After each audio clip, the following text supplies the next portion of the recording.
두 번째 시간으로 첩을 취한 레위인이라는 제목으로 하나님의 말씀을 전하겠습니다. 우상 숭배는 다른 신을 섬기는 행위만을 의미하는 것이 아닙니다.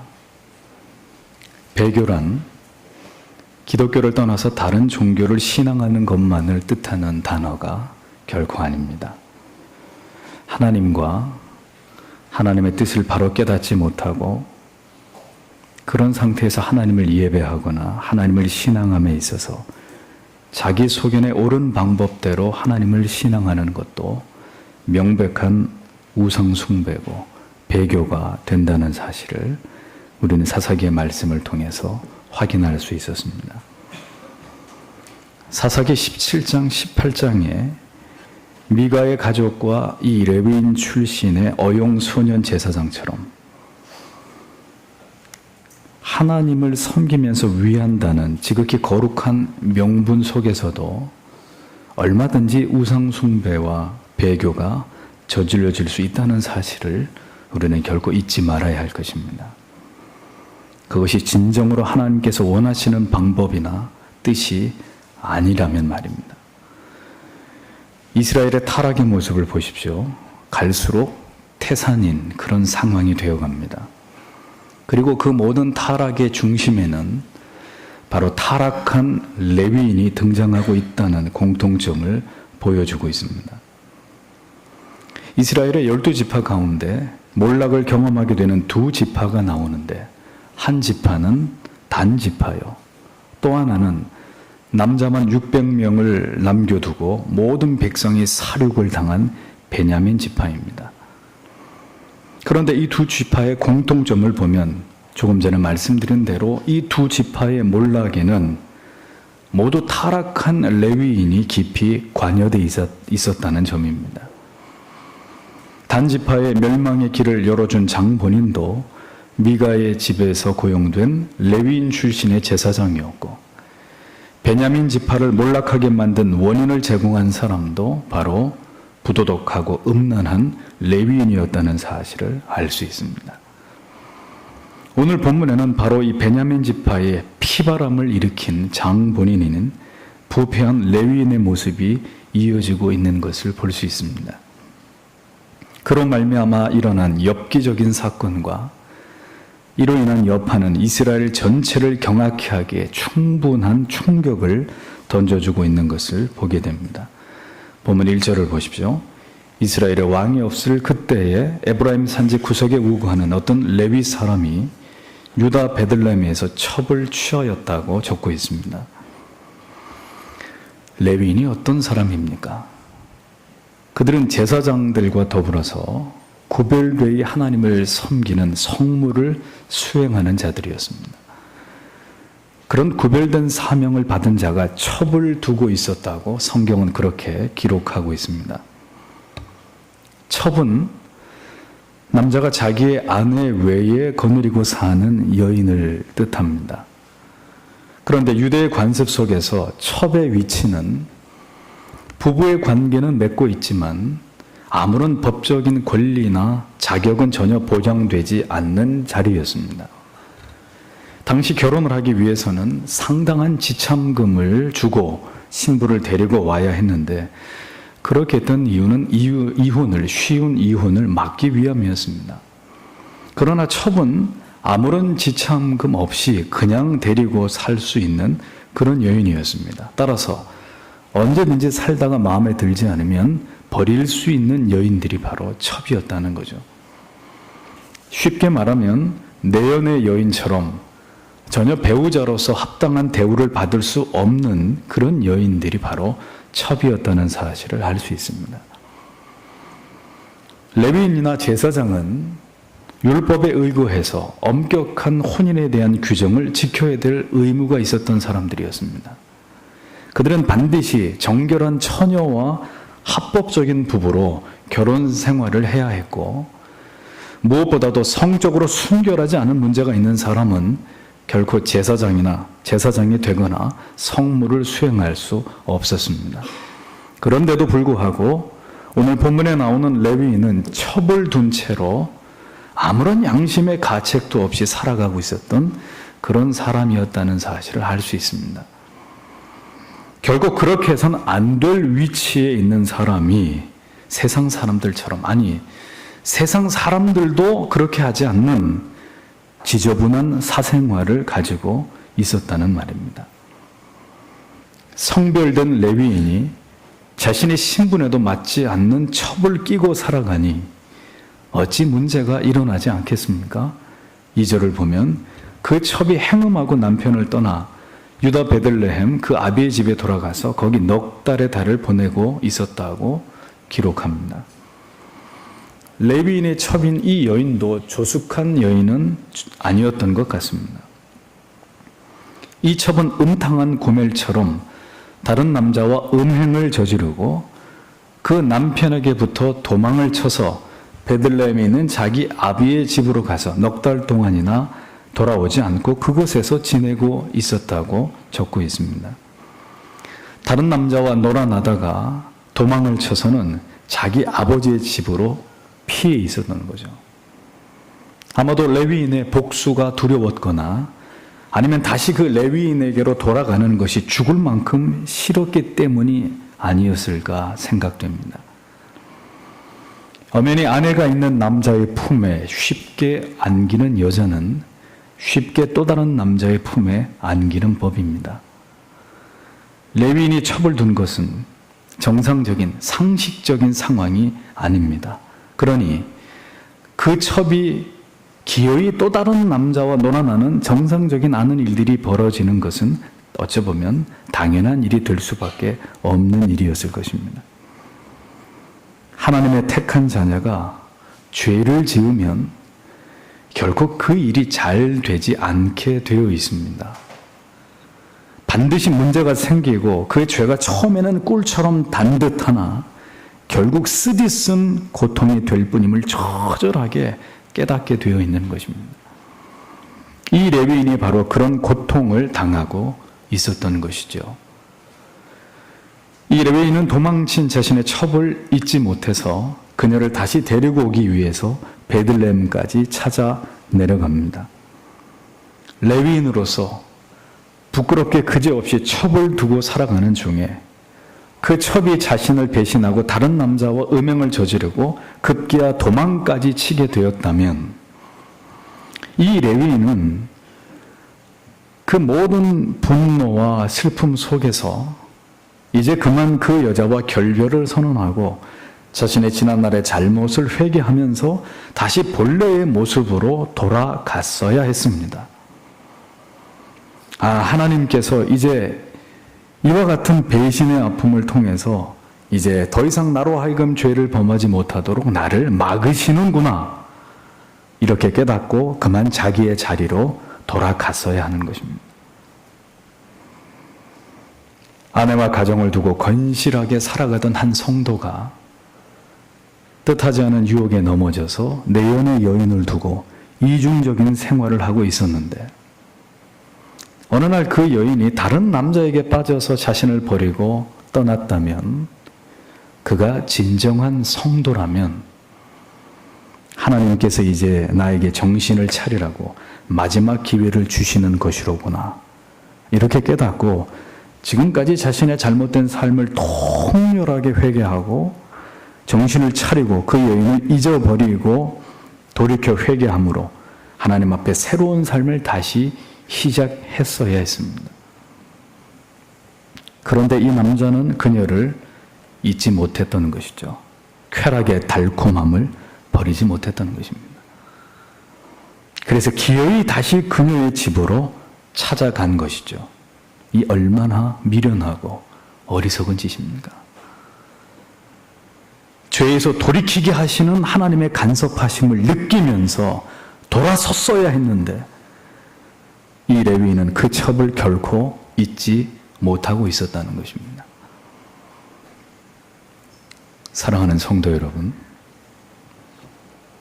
여러분이 아무도 모르게 계속 죄를 범하고 계시는데 어느 날 뜻하지 않은 일이 생겨서 더 이상 그 죄를 지을 수 없는 상황이 되고 죄를 지을 환경이 막혀버리게 된다면 잊어버리지 마십시오. 이제 하나님께서 여러분에게 이제 그만이라고 여러분들을 막으시는 것입니다. 마지막으로 하나님께서 다시 한번 기회를 주시는 것입니다. 그때 얼른 돌이켜 깨닫고 이제 그만해야지. 더 이상은 안 된다. 내가 이제 아버지께 돌아가야지 하고 돌아서야 합니다.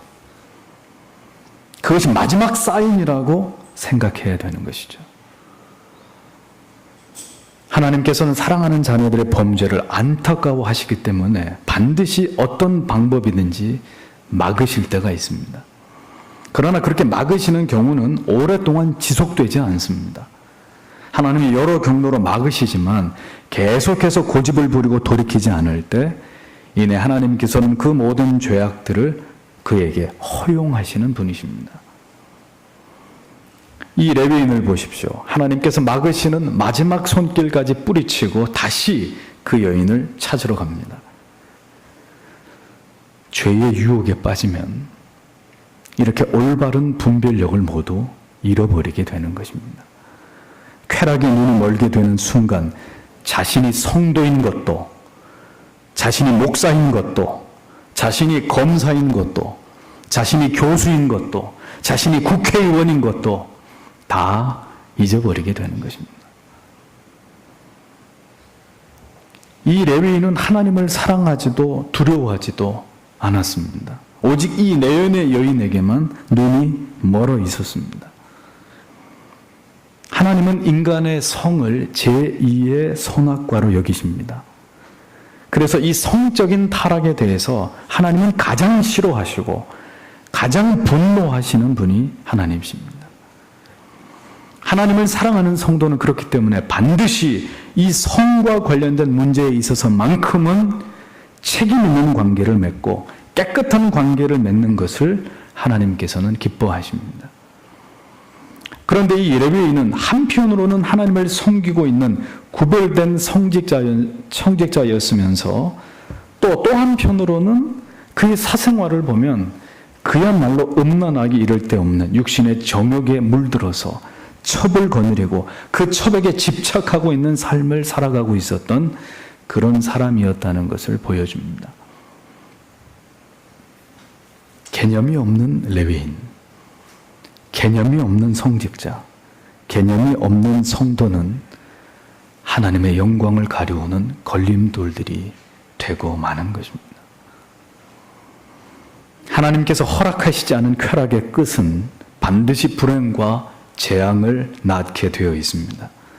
겉모습은 성도이고 성직자인데 사생활은 대단히 문란한 그런 자가 바로 이 레위인이었습니다. 그럼에도 불구하고 중요한 것은 하나님께서는 그의 마음을 돌려보려고 하나님이 애쓰고 계셨다는 거죠. 그래서 그에게 배신감을 맛보게 하고 고통을 그에게 허락하셨다는 것입니다.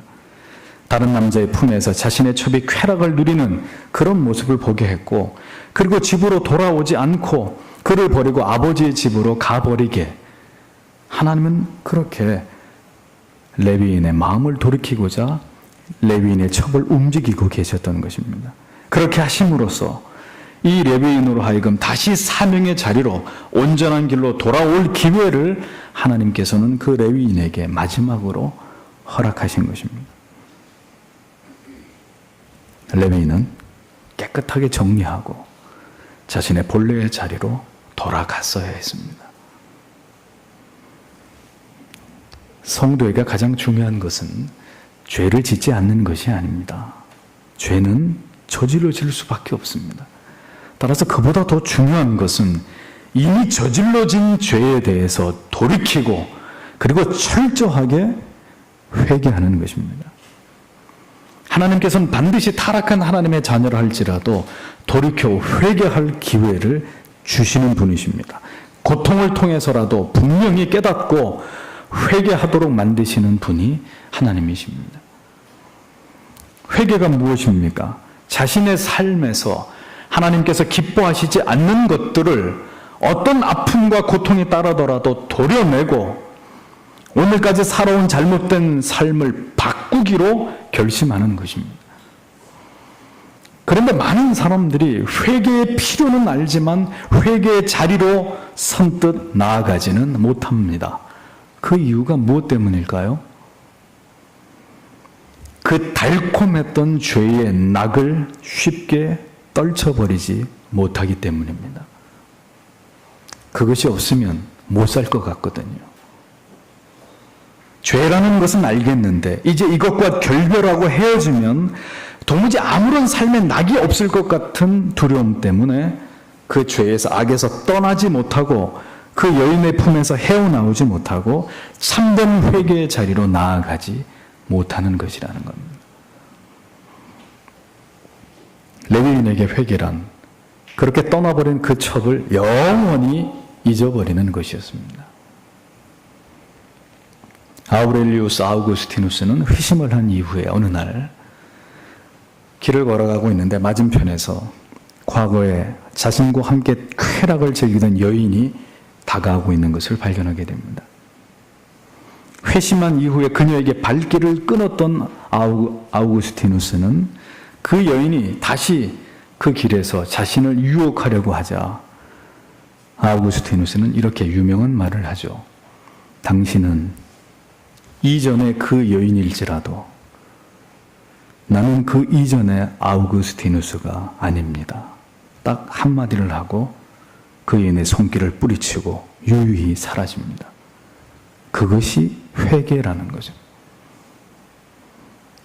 남에게 빚을 얻어서 그것으로 갚지 않고 흥청망청 살던 사람, 이제 그 빚을 다 갚고 가난하게 살아가는 것이 회개한 것입니다. 다른 사람의 아내와 다른 사람의 남편과 부적절한 관계를 맺고 살아가던 사람, 그 모든 관계를 청산하고 배우자에게 진심으로 용서를 구하고 다시 가정으로 돌아와서 성실하게 다시 신뢰를 회복하면서 살아가는 것이 회개입니다. 그런데 이 레위인은 회개를 가르쳐야 할 위치에 있었던 사람이 회개와 담을 쌓고 그 첩에 대한 미련을, 그 달콤한 죄의 유혹을 뿌리치지 못하고 계속 그것에 끌려가고 있었던 것을 보여주는 것이죠. 이는 그 레위인에게 있어서 죄가 심히 깊었다는 것을 보여주는 것입니다. 하나님도 막으실 수 없는, 아니 막지 않으시는 지경에 이른 것을 의미하는 것입니다. 하나님께서 막으실 때가 마지막 기회입니다.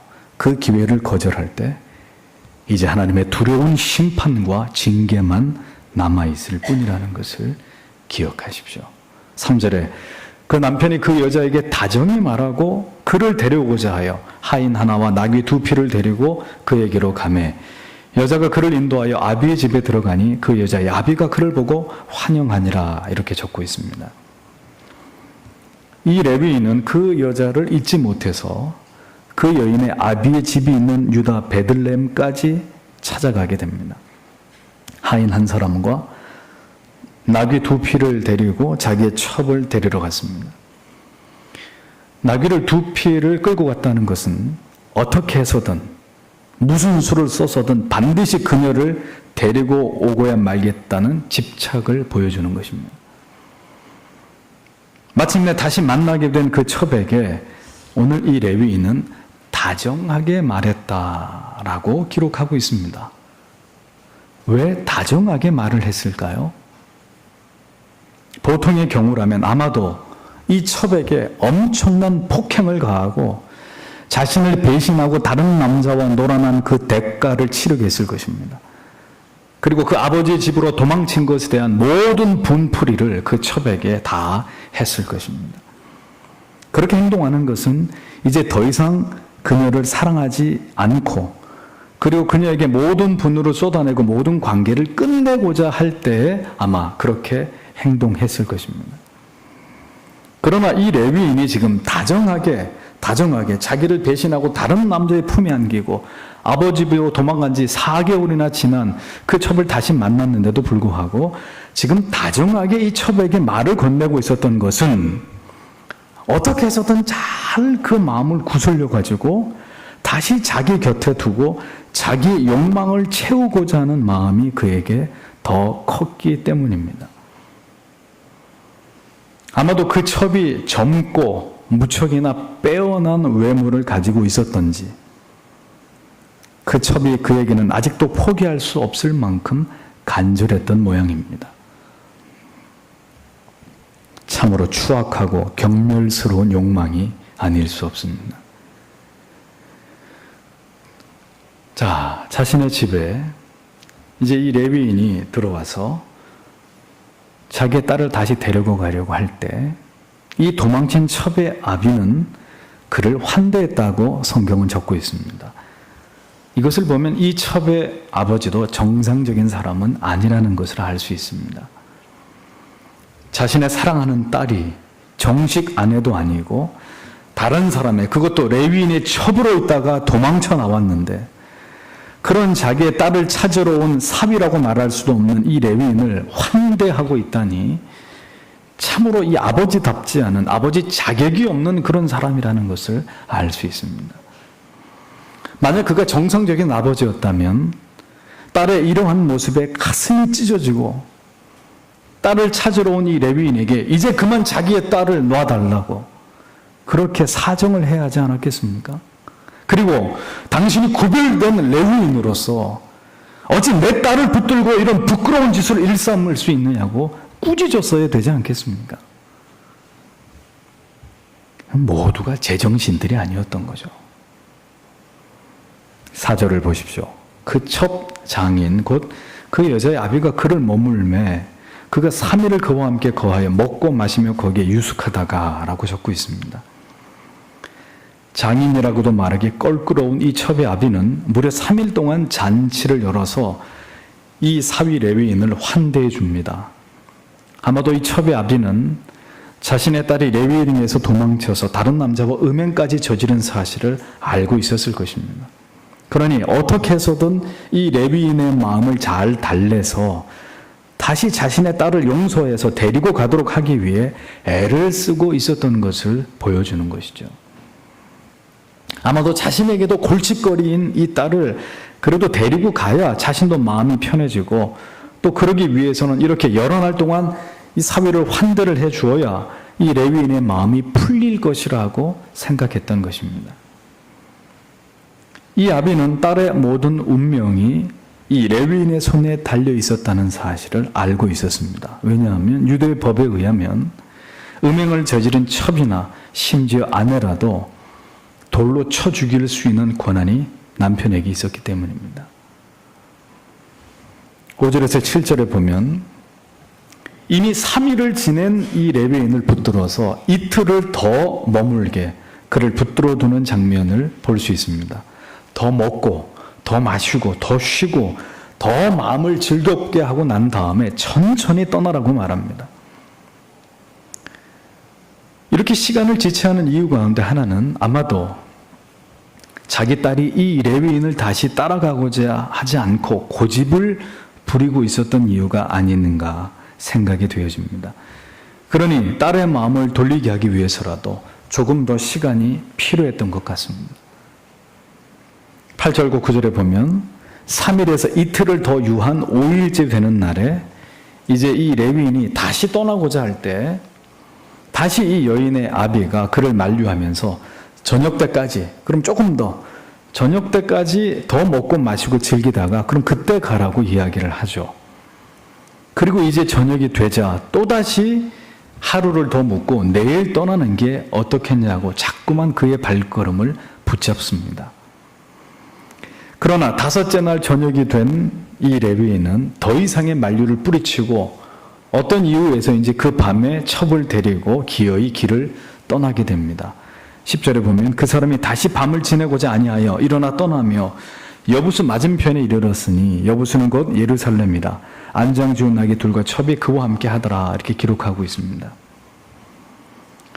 레위인이 더 이상 그곳에 머물지 않고 이제 서둘러 그 밤에라도 길을 재촉하게 되었던 것은 아마도 그가 안식일을 지키고자 하는 마음에서였을 것으로 보여집니다. 6째 날 저녁부터는 안식일이 시작되는데 레위인은 안식일에 에브라임에서 해야 할 일이 있었을 것입니다. 그러니 더 있을 수도 있었지만 안식일에 자신이 자리를 비우면 분명히 문제가 생길 수 있다는 것을 알고 있었기 때문에 더 지체하지 않고 그는 그 밤에 첩을 데리고 서둘러 떠날 수밖에 없었을 것입니다. 이 레위인을 가만히 보십시오. 겉으로 보기에는 자신의 임무와 사명에, 직장에, 신앙에 충실한 사람처럼 보입니다. 비록 도망친 첩을 데리고 오기 위해 먼 길을 왔지만 서둘러 자기에게 맡겨진 일을 감당하기 위해서 첩의 아버지의 만류까지 뿌리치고 환대까지 뿌리치고 돌아오지 않습니까? 그러나 그렇게 하면 그는 하나님 앞에서 성실하고 책임감이 강한 충성스러운 일꾼이라고 말할 수 있는 것일까요? 결국 그럴 수 없는 것이죠. 왜냐하면 그의 자신의 일에 대한 책임감은 어디까지나 위선이고 가식일 뿐이기 때문입니다. 겉으로는 아무 문제가 없는 것처럼 철저하게 자신을 포장해 놓지만 정작 그의 사생활은 음란과 호색과 쾌락을 탐닉하는 일에 무너져 있었던 자였다는 것을 우리는 알 수 있는 것입니다. 겉으로는 아무 문제가 없어 보이는 사람들의 사회생활, 가정생활, 신앙생활의 그 이면이 어떤지 우리는 다 알 수 없습니다. 겉으로 반듯한 사람들 가운데 음란하고 퇴폐적인 곳을 드나들다가 이것이 발각이 되어서 하루아침에 모든 명예를 잃어버리고 세인들의 지탄의 대상이 되는 고위 공직자나 정치인이나 연예인이나 심지어 성직자들, 우리가 지금까지 한두 번 보아온 게 아니지 않습니까?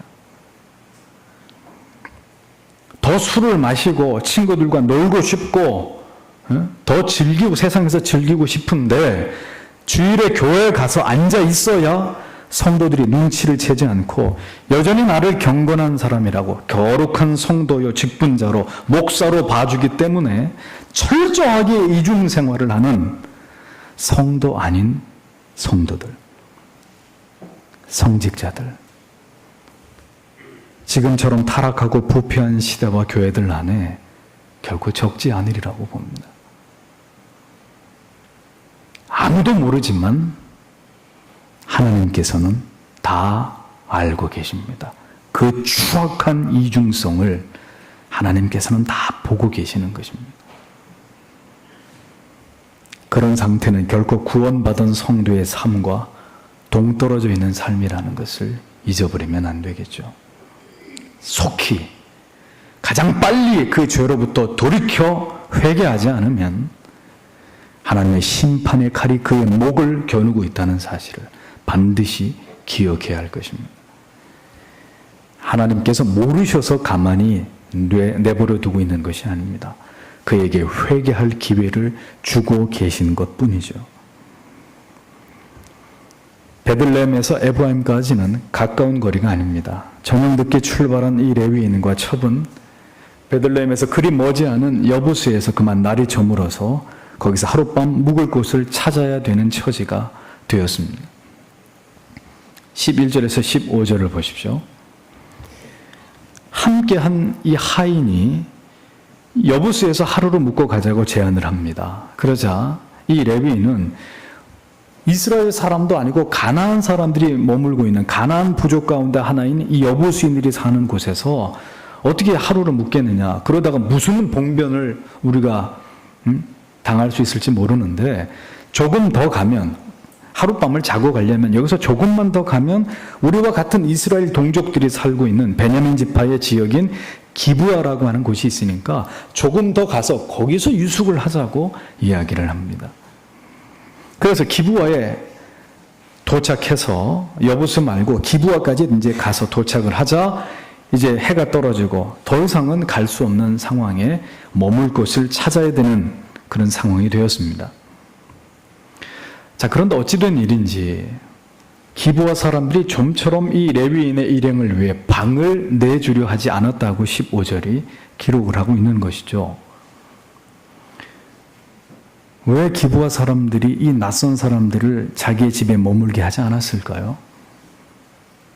뒤에 나오지만 만약 그렇게 하면 자기 집에 봉변을 당하는 일이 생길 수 있기 때문입니다. 기브아는 지금 소돔과 고모라처럼 음란한 도시가 되었습니다. 타지에서 낯선 사람들이 오면 이 기브아의 동성연애자들이 떼거리로 몰려가서 그들을 성폭행하는 일이 비일비재했던, 전혀 어떤 치안이 이루어지지 않고 있는 아주 음란한 도시가 놀랍게도 베냐민 지파가 살고 있었던 기브아라고 하는 곳이었습니다. 여우를 피하려다가 범을 만나게 된 상황이 되었다는 것을 이 레위인과 첩은 전혀 알지 못하고 있었던 것입니다. 성경은 단 지파 다음으로 왜 베냐민 지파가 거의 씨가 말라버릴 지경에 이르도록 몰락하게 되었는지를 설명하면서 그 전에 한 레위인의 이야기를 먼저 이렇게 길게 적어가고 있습니다. 왜 그렇게 하는 걸까요? 이제 이후에 일어날 베냐민 지파에 이 기브아 사람들이 저지르게 될 엽기적인 사건에 대해서 말하기 전에, 그것을 이야기하기 전에 무엇 때문에 한 레위인과 그의 첩 이야기를 이 장의 처음에서부터 시작하고 있는지를 여러분들은 오늘 말씀을 통해 정확하게 이해하실 필요가 있다는 겁니다. 그것은 이스라엘의 또 한 지파가 이렇게 철저하게 도륙당하는 이 끔찍한 이 사건은 바로 타락하고 문란한 사생활을 즐기고 있었던 한 레위인에게서부터 시작되었다는 것을 알려줌으로써 당시 레위인들의 도덕적인 수준과 나아가서 레위인뿐만이 아니라 이스라엘 백성 전체에 퍼져 있었던 음란함과 잔인한 이 폭력성의 수위가 어느 정도까지 위험한 지경에 이르렀는지를 성경은 우리에게 명백하게 그것을 보여주고자 했기 때문입니다. 구별된 레위인이 자신과 살던 첩이 다른 남자와 음행을 저지르고 도망을 치자 그 첩을 포기하지 못하고 다시 찾아가서 데리고 오는 이런 웃지 못할 일들이 종교적인 지도자들에 의해서 이루어지고 있었던 이스라엘. 그 영적인 수준이 어느 정도까지 타락했는지를 그 모습을 적나라하게 성경은 드러내고 있는 거예요. 이것이 이스라엘의 모습이었다. 이것이 타락하고 부패한 성직자들의 모습이었다. 라고 거듭 이것을 우리에게 고발하고 있는 것입니다. 이 성경을 묵상하면서 참 두려운 마음이 들었습니다. 바로 지금도 이 레위인 같은 타락한 성직자들의 이야기가 빈번히 신문지상의 뉴스에 등장하고 있기 때문입니다. 그때나 지금이나 하나도 다르지 않는 이러한 성도들과 목회자들의 타락과 음란과 부도덕한 일들이 끊이지 않고 있는 현실을 우리는 지금 보고 있는 것입니다. 성경이 드러낼 때 성도와 교회와 성직자들이 돌이켜 회개하지 않으면 이젠 그것을 누가 드러내는 줄 아십니까? 세상이 드러내는 거예요. 일이 그렇게 되어가고 있는 것을 보고 있지 않습니까? 겉보기에는 성도와 성직자이지만 그래서 자신에게 주어진 일을 무탈하게 표면적으로는 아무 일 없이 수행하고 있는 것 같지만 아무도 모르는 은밀한 사생활을 들추어 보면 밤마다 음란한 것에 중독되어 있고 다른 사람에게 사기를 치고 다른 남자나 여자의 배우자와 직간접적으로 불륜을 저지르고 있고 게임이나 도박에 중독되어서 정상적인 삶을 살아가고 있지 못하는 그리스도인들이 분명한 것은 이 시대에도 적지 않을 것이라는 겁니다. 그 가운데 우리는 과연 깨끗하고 우리의 자녀들의 영혼은 과연 안전한지를 오늘 우리는 깊이 생각해 볼 필요가 있다는 것입니다. 하나님을 섬기는 것과 육체의 쾌락과 욕망을 탐닉하는 것을 별개로 여기는 그런 괴물 같은 성도들로 이 시대는 넘쳐나고 있습니다. 우리 교회에는 그런 분이 안 계시겠지만 토요일 저녁까지 술을 마시고 노래방에 가고 늦도록 카페에서 세상 친구들과 수다를 떨다가 주일 아침에 겨우 일어나가지고 성가대를 서고 교사를 하고 교회 직분을 수행하고 아니면 오전 예배를 빼먹고 늦지막히 오후 예배를 드리는, 그러면서도 아무런 양심의 가책을 느끼지 않는 그런 일들이 버젓이 일어나고 있다면 그 사람이 과연 하나님을 경외하는 신앙을 가지고 있는 거듭난 하나님의 백성이라고 말할 수 있는 그런 신자인지를 생각해 봐야 된다는 것입니다. 성도의 죄는 잘 드러나지 않습니다. 신앙의 연륜이 더해갈수록, 교회 안의 직분이 중요할수록 더 철저하게 성도의 이중생활은 은폐되고 가리워집니다.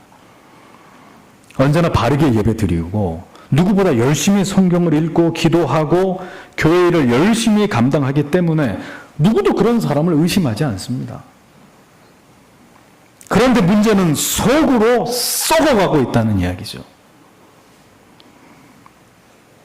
그것이 한번 밖으로 드러나게 되는 날은 온 교회가 발칵 뒤집어지는 것이고, 사안에 따라서는 세상이 발칵 뒤집어지는 일들도 일어나게 되는 것입니다. 교회 영적인 지도자의 삶은 곧 성도들의 삶의 지표가 됩니다.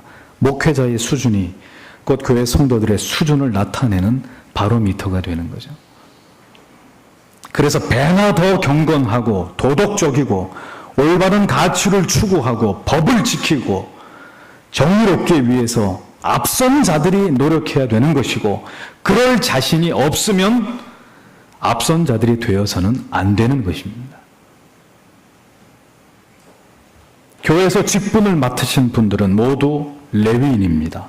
재직 여러분, 교사님들, 성가대로 봉사하시는 성도님들, 기도를 맡으신 분들, 헌금위원들, 안내를 하시는 분들까지 모두 레위인입니다. 우리가 기억해야 될 것은 하나님께서는 우리가 무엇으로 하나님을 섬기는지를 먼저 보시는 분이 아니시라는 겁니다. 하나님은 먼저 여러분의 일주일을 보십니다. 여러분들의 삶을 보십니다.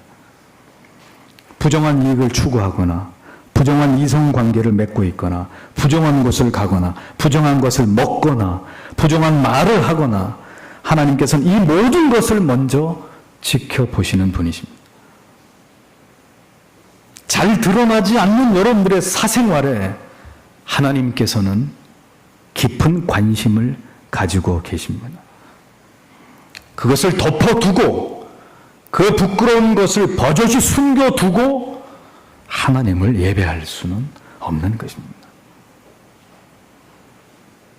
그렇다면 우리 모두 다 이 음란하고 추악한 레위인들이 되는 것이라는 거죠.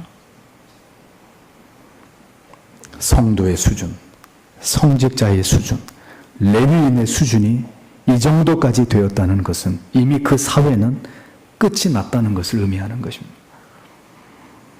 돌이킬 수 없는 선을 넘어버렸다는 것을 의미하는 것입니다.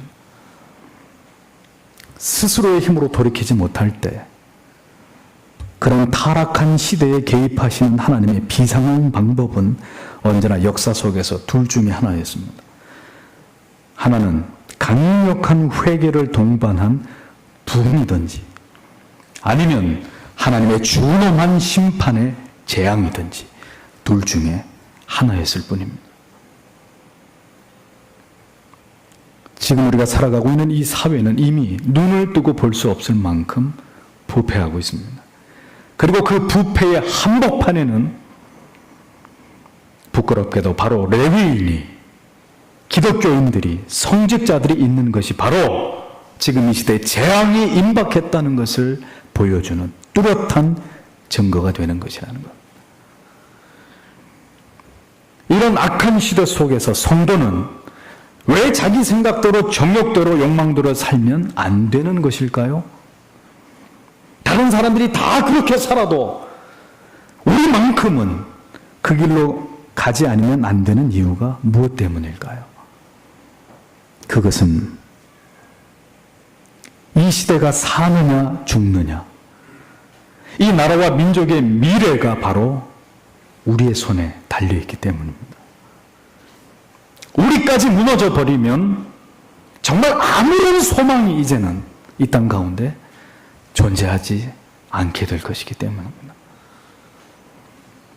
지금 우리가 정신을 차리지 않으면 바로 이 시대가 소돔과 고모라처럼 될 수 있고 이미 그렇게 되었기 때문입니다. 그러므로 우리는 사생결단을 하고 죄와 싸우고 부패와 타락과 음란과 세속적인 쾌락과 싸워야 되는 것입니다. 목회자들이 정신을 차리고 보다 높은 도덕성을 회복해 나가는 일에 모든 것을 걸어야 되는 것입니다. 그렇지 않으면 단지파가 그랬듯이, 베냐민 지파가 그랬듯이 하나님의 자비 없는 심판 앞에 우리 모두 서식물이 내 형제로 실족해 하게 하면 나는 영원히 고기를 먹지 아니하여 내 형제를 실족치 않게 하리라 라고 말하는 장면이 나옵니다. 결연한 각오와 결단이었습니다.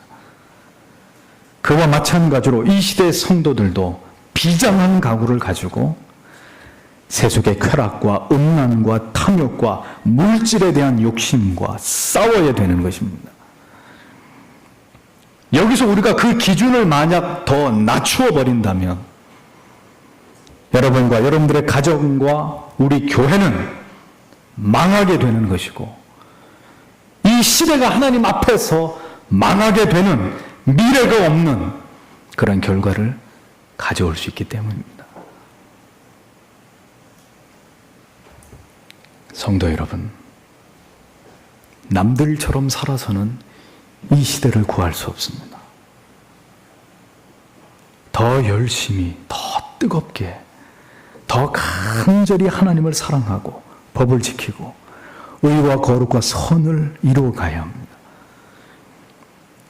우리는 이렇게 각각 다른 마음을 가지고 있을 때가 아니고 나의 결단을 드리고 이 시대 앞에서 어떻게 하나님을 섬겨드리고 어떤 교회를 세워 나아가야 될지를 생각하고 이제 그것을 행동으로 옮겨야 할 때라는 것을 심각하게 생각하셔야 되는 겁니다.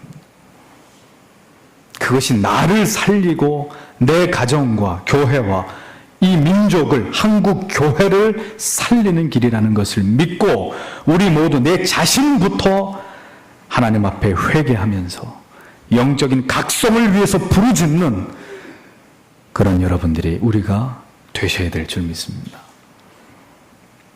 어느 날 두려운 하나님의 심판의 날이 임하기 전에 계속되는 성경의 경고에 귀를 기울이면서 우리 자신을 깊이 돌아보면서 하나님께서 우리에게 이 시대 가운데 주시는 이 준엄한 말씀 앞에 우리 모두 깨어나야 할 것입니다. 그리고 깨어 있어야 할 것입니다. 이 타락한 레위인으로 말미암아 이제 어떤 끔찍한 일이 벌어지게 되었는지는 다음 주에 이어서 말씀드리도록 하겠습니다. 부디 살려달라고 하나님 우리의 과거에 지은 모든 죄를 용서해 주시고 우리에게 살 길을 주시고 거룩과 경건한 삶을 향해 진력하도록 우리의 마음과 생각과 영혼을 각성하셔서 하나님께 기도할 수 있는 우리가 되도록 오늘 우리는 하나님 앞에 간절히 기도해야 될 줄 압니다. 우리 자신이, 우리의 자녀들이, 우리의 가정과 교회가 돌이킬 줄 모르는 악에 집착하는 이 레위인같이 되지 않게 해주시기를 더 늦기 전에 하나님의 크신 은총이 우리에게 임하고 하나님이 우리를 불쌍히 여겨주시는 은혜가 우리 모두에게 이 시대에게 임하기를 간절히 기도하시는 저와 여러분들이 되셔야 될 줄 믿습니다. 기도하겠습니다.